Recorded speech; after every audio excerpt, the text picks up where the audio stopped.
आश्चर्य होता है, क्या राजनीति में रह करके भी सत्य के द्वारा, अहिंसा के द्वारा, ईमानदारी प्रामाणिकता के माध्यम से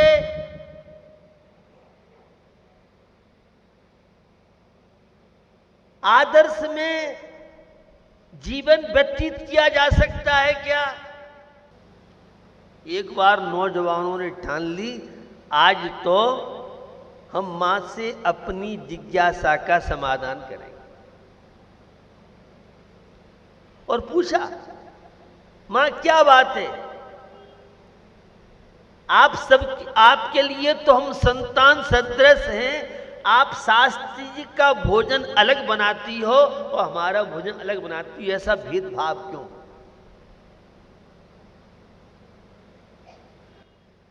बहुत टालने का प्रयास किया, और एक बार जब सारे चुनाव प्रचारक युवाओं ने मां के सामने जिद ठान ली, तो लाल बहादुर शास्त्री की, प्रधानमंत्री की पत्नी कहती हैं, बेटा नहीं मानते हो तो सुन लो, इनका जो भोजन बनता है, इनको जो वेतन मिलता है, उस वेतन से जो आटा आता है उससे भोजन तैयार होता है, और तुम्हारा जो भोजन बनता है, जो चुनाव प्रचार में पैसा आया है, उससे बनता है। भोजन में कोई अंतर नहीं है, लेकिन ये पसीने की कमाई को खाना पसंद करते हैं। यह था हमारे देश के भूतपूर्व प्रधानमंत्री लाल बहादुर शास्त्री का जीवन। राजनीति में बहुत तरह की बातें हैं, लेकिन इस देश की अपनी पहचान है। अभी केंद्रीय मंत्री जी बोल रहे थे, उनकी सरलता, सहजता और संतों के प्रति श्रद्धा, आस्था, वे नौजवान हैं और मुझे उनसे बहुत अपेक्षाएं हैं।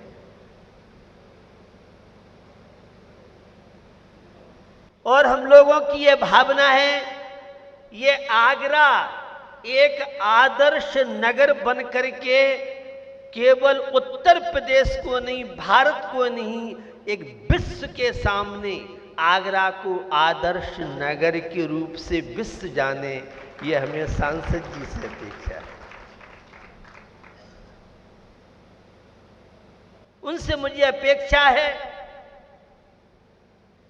केंद्र सरकार, राज्य सरकार स्वच्छता के लिए, पर्यावरण के लिए बहुत तरह के प्रयास कर रही है। इस बाही पर्यावरण के लिए तो राज्य सरकार, केंद्र सरकार संयुक्त राष्ट्रीय प्रयास कर रहा है।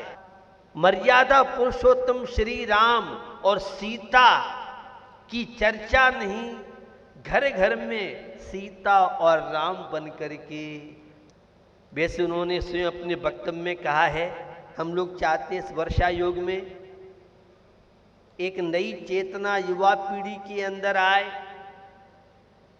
और शायद उन्हें पिछले वर्षा योग की याद नहीं होगी।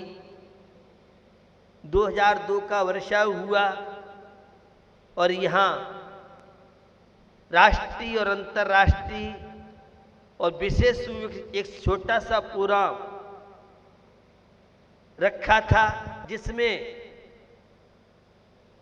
डॉक्टर भीमराव अंबेडकर के विश्वविद्यालय के कुलपति महोदय आए। जब जिला विद्यालय स्तरीय प्रतियोगिता का अंतिम दौर चल रहा था, तो मैंने कुलपति महोदय से कहा कि क्या हम पूरे विश्वविद्यालय से जुड़े हुए जितने भी डिग्री कॉलेज, क्या उनमें यह शाकाहार निबंध भाषण प्रतियोगिता नहीं रख सकते हैं? अगर मैं नहीं भूल रहा हूं, मुलायम सिंह मुख्य अतिथि उसमें थे, और काफी सैकड़ों की संख्या में जो कॉलेजों में भाषण निबंध प्रतियोगिता हुई, उस प्रतियोगिता में फर्स्ट क्लास फर्स्ट कोई विश्वविद्यालय में आया तो मुस्लिम छात्र आया। मैं चाहूंगा इस बढ़ते हुए प्रदूषण में भाईचारे का विकास, मैत्री का विकास, व्यसन मुक्त हमारा आगरा जिला और स्वच्छता की जो बात चल रही है, बाह्य स्वच्छता के साथ अंतरंग, और मुझे उनसे अपेक्षा है वे युवा पीढ़ी के लिए एक आदर्श बनेंगे और ST SC OBC के जैसा मुझे ज्ञात हुआ है आप प्रेसिडेंट हैं, निश्चित वह आज मुरैना जिले में जब मैं गुजर रहा था तो मुझे ज्ञात हुआ गुर्जर समाज में एक संत ने पहल की और आज पूरे ऑल इंडिया की गुर्जर समाज में बहुत तरह के व्यसनों के त्याग, नशा मुक्ति के त्याग के लिए समाज में एक नई जागृति आई है। हम चाहते हैं मात्र गुर्जर समाज क्या, हमारे पूरा देश, पूरा विश्व व्यसन मुक्त और शाकाहारी बन करके, और यह श्री राम, संत तुलसीदास, कृष्ण और महावीर और महात्मा बुद्ध की ये जो भूमि कहलाती है, यह भूमि, यह आदर्श जन सामान्य प्राप्त करके देश और राष्ट्र का, क्योंकि केंद्रीय मंत्री जी की बहुत व्यस्तता होती है, मैं उनका ज़्यादा टाइम नहीं लेना चाहता हूं, क्योंकि बहुत तरह की समस्या अभी उनकी सांसद भी चल रही है। निश्चित भी अन्य जो कार्य और हमारे भूतपूर्व मेयर साहब हैं उनसे भी मुझे अपेक्षा है कि वे निश्चित उनकी सेवाएं रही हैं और सांसद जी को इतनी बड़ी वोटों से विजय प्राप्त हुई है, तो निश्चित यहाँ के लिए कुछ ऐसे कार्य करके जाएंगे, आने वाली युवा पीढ़ी उन्हें याद करती रहे। और विशेष रूप से मेरी भावना है नैतिक और मानवीय मूल्यों के प्रति उनका योगदान रहेगा। आज हमारी देश में बहुत तरह की समस्याएं हैं, पूरा ST SC OBC समाज नशा मुक्त होकर के, शाकाहारी बन करके और देश और राष्ट्र को गौरवशाली बनाए, यह मुझे केंद्रीय मंत्री से अपेक्षा है। बंधुओं,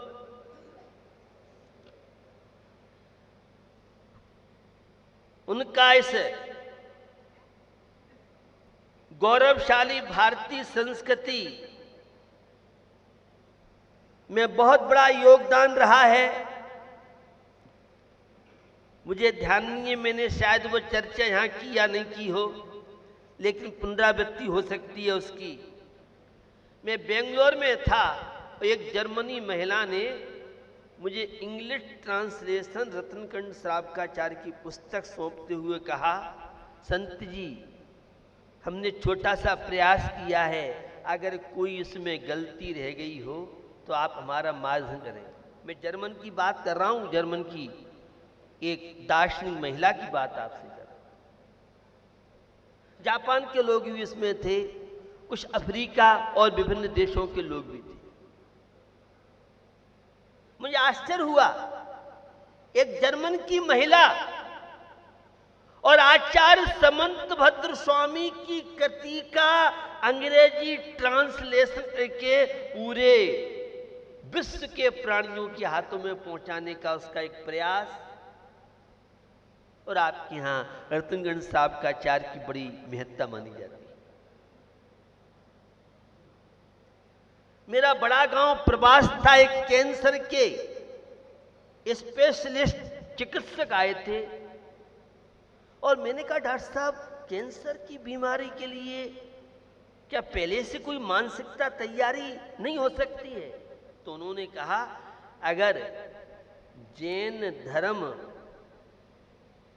का रत्नकंड श्रावकाचार्य प्रत्येक घर में, पूरे विश्व में अगर जैनियों की जो चौका पद्धति है, जो भोजन की शुद्धता है, प्रत्येक घर में अगर पहुंच जाए तो कैंसर की आवश्यकता इसके लिए कोई ट्रीटमेंट की आवश्यकता नहीं है। माने जैनियों का चौका बहुत बड़ा मेडिसिन है।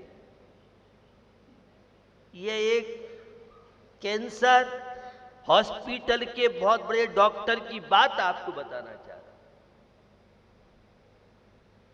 उस रतनखंड साहब का चार के प्रसिद्ध अनेक कारिकाओं में एक कारिका बहुत चर्चित आती है, जीवा जीवौ बंध मोक्षौ पुण्य पापे च वेदतम द्रव्यान योग समयम समयंतु महादिह। यह कारिका अनगार धर्मामृत की है, लेकिन सावकाचार में जो समंत भद्र स्वामी ने बताई, जीवा जीव सुतत्व पुण्या पुण्य च बंध मोक्षौ च द्रव्यान योग दीप सुत विद्या लोक मातनुते। संसार क्या है, ये मोक्ष क्या है, ये जीवन क्या है और मृत्यु क्या है। इस जीवन के रहस्यों का उदाहरण करने वाली कोई अगर जीवन शैली है तो वह है मानवीय मूल्यों के प्रति जागरूकता। दार्शनिक शब्दों में उसे श्रावक धर्म सदगस्त के नाम से पुकारते हैं। उस द्रव्यान योग के ग्रंथों की चर्चा करते हुए जीव क्या है, अजीव क्या है, पुण्य क्या है, पाप क्या है, बंध क्या है, मोक्ष क्या है। अगर ये पुण्य पाप अथवा बंध और मोक्ष की प्रक्रिया समझ में आ जाए तो बहुत तरह की जीवन की उलझनें हल हो सके।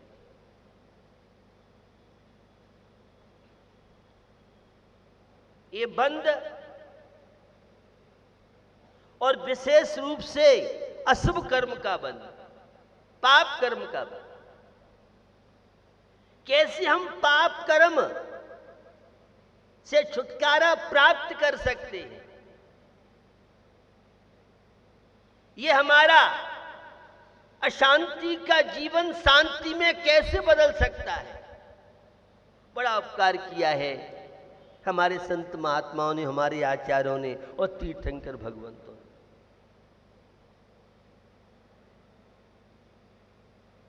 पुण्य और पाप की बहुत दिन से चर्चा कई बार आपने सुनी है। जितने भी गलत कार्य हैं, पाप कार्य हैं, ये अशांति का माध्यम कार्य बनते हैं। और जितने भी अच्छे कार्य हैं, इन्हें हमारी दार्शनिक शब्दों में पुण्य कार्य कहते हैं। अशुभ कर्मों का बंध, शुभ कर्मों का बंध, ये हमारे और आपके हाथ में है। युवा कौन कहलाता है?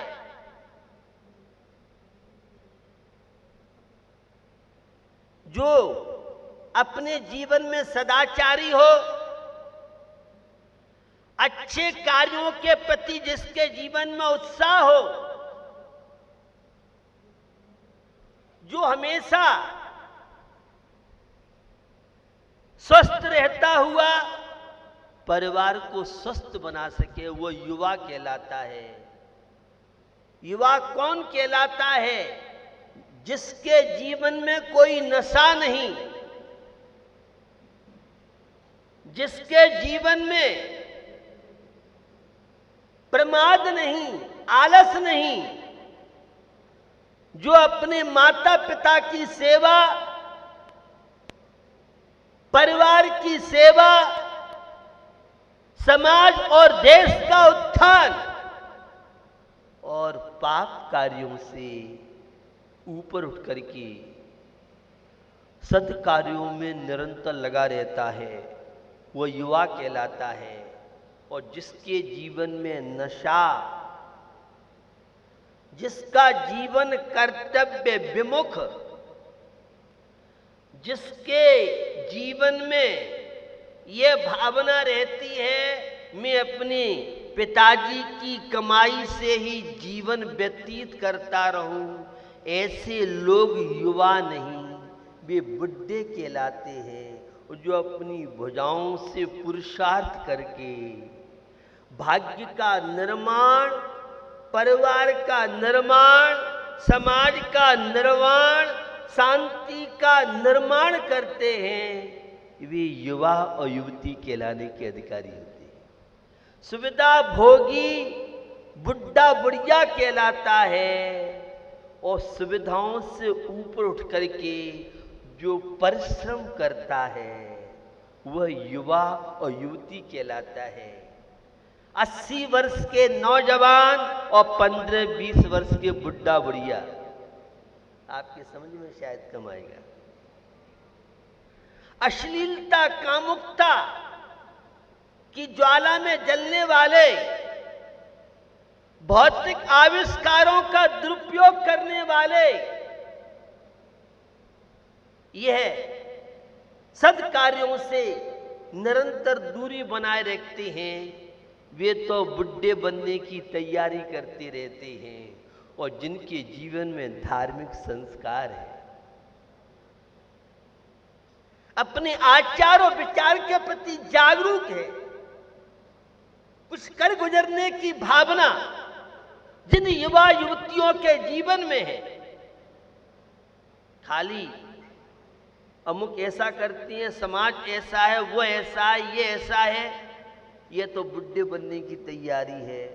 और जो जैसी परिस्थिति, जैसा समाज, जैसे लोग, और उन सब विषम परिस्थितियों के बीच में हम क्या गुल खिला सकती हैं, क्या नई चेतना ला